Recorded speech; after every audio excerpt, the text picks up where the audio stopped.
નમસ્કાર મિત્રો, ઓનલી યોજના યુટ્યુબ ચેનલમાં આપ સૌ મિત્રોનું સ્વાગત છે। આજે તારીખ 1 જુલાઈ 2026 આજના મહત્વના હવામાન સમાચાર જાણીશું, જેમાં આજે ગુજરાતમાં વાવણી લાયક વરસાદની શરૂઆત થઈ ચૂકી છે। ચોમાસું આગળ વધ્યું છે, જે સારામાં સારા સમાચાર કહી શકાય। 59 કરતાં વધુ તાલુકામાં આજે સવારથી વરસાદ નોંધાયો છે, જેમાં 3 ઇંચથી લઈ 5 ઇંચ સુધીનો વરસાદ પણ કેટલાક તાલુકામાં નોંધાયો છે। એટલે મેં સારામાં સારી વાવણી પણ ગણી શકાય ખેડૂતો માટે।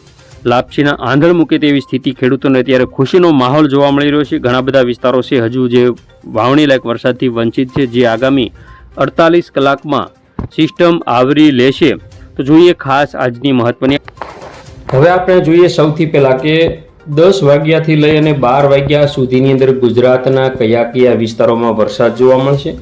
હજી આજ સુધી ચોમાસું દક્ષિણ ગુજરાતની અંદર અટકેલું છે, હવે તે આગળ વધે છે કે કેવું આગળ વધશે તેની સંપૂર્ણ અપડેટ આપણે જોઈએ તો ખાસ કરીને આજે સૌરાષ્ટ્રભરના જે વિસ્તારો છે, જેમાં પોરબંદર આજુબાજુના વિસ્તારો હોય, કુતિયાણા હોય, જૂનાગઢ હોય, જેતપુર હોય, અમરેલી હોય, ધારી હોય, રાજુલા, કોડીનાર, વેરાવળ, માધવપુર, મહુવા, તળાજા, ભાવનગર, પાલીતાણા, જેસર, બગદાણા પંથક, જેમાં રાજુલાથી જે તળાજા ભાવનગર સુધીનો પટ્ટો છે તેમાં સૌથી વધારે એક્ટિવિટી જોવા મળશે।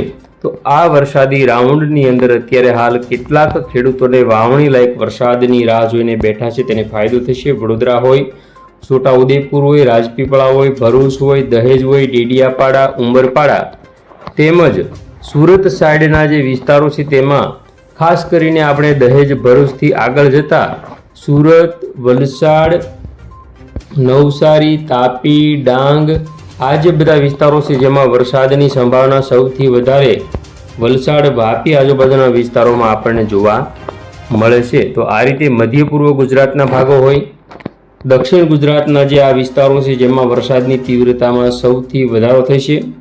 સૌરાષ્ટ્રના જે આ વિસ્તારો છે જેમાં પણ વરસાદ જોવા મળશે।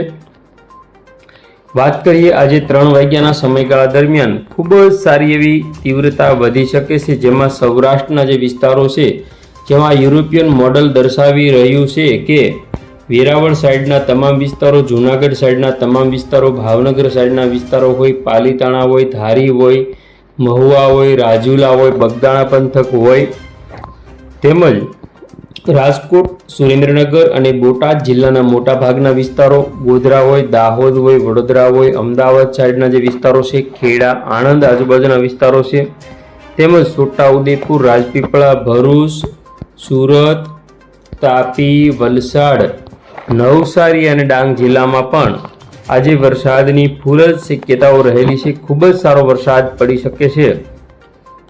જોઈએ 6-7 વાગ્યાની અપડેટ। 6 વાગ્યા પછી પણ સૌરાષ્ટ્રના તમામ વિસ્તારોની અંદર રાજકોટ, બોટાદ તેમજ અમરેલી, ભાવનગર, ગીર સોમનાથ, મધ્ય ગુજરાતના વિસ્તારો, દાહોદ, ગોધરા, વડોદરા, સુરત, વલસાડ, નવસારી, ડાંગ, તાપીમાં પણ વરસાદ જોવા મળશે। રાત્રિના સમયગાળાની આપણે વાત કરીએ તો આજે રાત્રે ખાસ કરીને વેરાવળ હોય, માધવપુર હોય, કોડીનાર હોય, રાજુલા હોય, મહુવા હોય, અલંગ હોય, ભાવનગર હોય, પાલીતાણા હોય, આ જે બધા વિસ્તારો છે, બોટાદ હોય, ધોલેરા હોય, તેમાં સુરત, વલસાડ, નવસારી, ડાંગ, તાપી આ બધા વિસ્તારોમાં વરસાદ આપણને જોવા મળશે। વાત કરીએ આવતીકાલે 10, 11, 12 વાગ્યાની અપડેટ, જેમાં સૌરાષ્ટ્રના દરિયાકાંઠાના વિસ્તારો, જેમાં પોરબંદર જિલ્લો, જૂનાગઢ, રાજકોટ, વેરાવળ, ગીર સોમનાથ અને ભાવનગર જિલ્લો, તેમાં વધારે વરસાદ જોવા મળશે।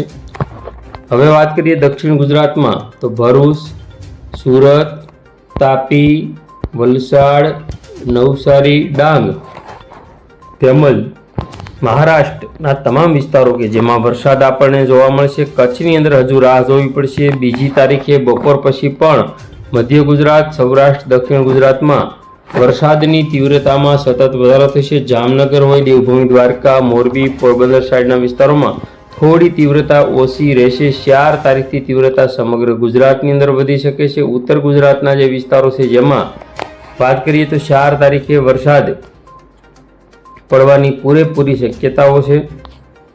4 તારીખે રાત્રિના સમયગાળા દરમિયાન બનાસકાંઠા, સાબરકાંઠા, અરવલ્લી, મહેસાણા, પાટણ તેમજ 4-5 તારીખની અંદર સૌરાષ્ટ્ર, દક્ષિણ ગુજરાતના કેટલાક વિસ્તારોમાં ભયંકર વરસાદ પડી શકે। ત્યાર પછી એક સિસ્ટમ આવી છે, તે 10-11 તારીખની અંદર સારામાં સારો વરસાદ આપણને જોવા મળશે.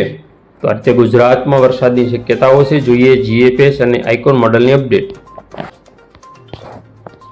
તો આઇકોન મોડલ અનુસાર આજે સૌરાષ્ટ્રના અને દક્ષિણ ગુજરાતના મોટાભાગના વિસ્તારોમાં મેઘતાંડવ જોવા મળશે. બીજી તારીખ અને ત્રીજી તારીખમાં સૌથી વધારે વરસાદ સૌરાષ્ટ્ર સહિતના વિસ્તારોમાં જોવા મળશે. જેમાં 4 તારીખની આપણે વાત કરીએ તો અરબ સાગરની સિસ્ટમ તેમજ બંગાળની ખાડીની સિસ્ટમ અતિ ભયંકર રીતે ગુજરાતની નજીક પહોંચી રહી છે. 5 તારીખે રવિવારે ઉત્તર ગુજરાત, મધ્ય ગુજરાત, દક્ષિણ ગુજરાત અને સૌરાષ્ટ્રમાં મેઘ તાંડવ જેવી સ્થિતિ જોવા મળશે. કારણ કે સૌરાષ્ટ્રના તમામ વિસ્તારો છે, દક્ષિણ ગુજરાત, મધ્ય ગુજરાત, ઉત્તર ગુજરાતના પણ તમામ જિલ્લાઓ કે જેમાં વરસાદ જોવા મળશે. તો આ રીતે 8 તારીખ સુધીની અપડેટ છે, જેમાં ગુજરાતમાં સારામાં સારો વરસાદ થશે.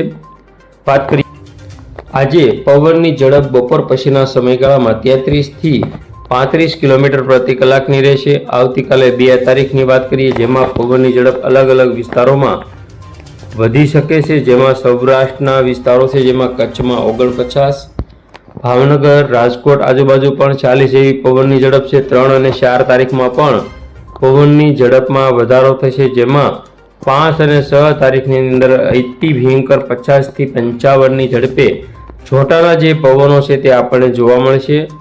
8 તારીખ, 9 તારીખ, 10 તારીખ, 11, 12, 13 તારીખ. તો આ રીતે 15 તારીખ સુધીની અપડેટ છે, જેમાં 15 તારીખ સુધીની અપડેટ જેમાં સૌથી વધારે પવનની ઝડપ આગામી સમયમાં હજુ પણ જોવા. હવે આપણે વાત કરીશું કે ચોમાસું અત્યારે ક્યાં પહોંચ્યું છે. તો 23 જૂનથી લઈ અને 30 જૂન એટલે કે 8 દિવસ સુધી ચોમાસું એકની એક જગ્યાએ દક્ષિણ ગુજરાતના સુરત, ભરૂચ, વલસાડ આજુબાજુથી આગળ વધ્યું નથી. તો આશા એવી છે કે 1-2 દિવસમાં હવે ચોમાસું સૌરાષ્ટ્રને કવર કરી આ રીતે આ લાઇન કવર કરશે. 1-2 દિવસમાં 3 જુલાઈ સુધીમાં તેવી શક્યતાઓ આપણને દેખાઈ રહી છે.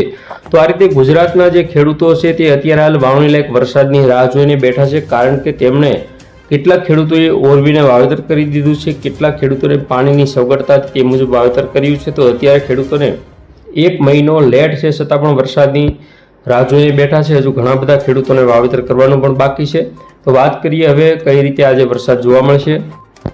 હવે આપણે વાત કરીએ 1 તારીખની જે અપડેટ છે, જેમાં બપોરના સમયગાળા સુધીમાં મહુવા હોય, ભાવનગર હોય, દીવ હોય, જૂનાગઢ હોય, અમરેલી હોય, સુરત હોય, ભરૂચ હોય, વલસાડ હોય, નવસારી હોય, આ જે બધા વિસ્તારો છે જેમાં વરસાદ જોવા મળશે. અને આવતીકાલે બપોરના સમયગાળા સુધીની અંદર વરસાદની તીવ્રતામાં સૌથી વધારે 2 તારીખ સુધીમાં વધારો થશે. જેમાં ખાસ કરીને દીવ, મહુવા, ભાવનગર, ભરૂચ, માધવપુર, સુરત આ બધા વિસ્તારોમાં સારો એવો વરસાદ થવાની શક્યતાઓ આપણને દેખાઈ રહી છે. તો આ રીતે ગુજરાતમાં જો વરસાદ પડે તો મોટાભાગના વિસ્તારોમાં દીવ હોય, મહુવા હોય, ભાવનગર હોય, તેમજ અમદાવાદ હોય, સુરેન્દ્રનગર, રાજકોટ, મોરબી, જામનગર આ બધા વિસ્તારોમાં સારામાં સારો વરસાદ આપણને જોવા મળશે.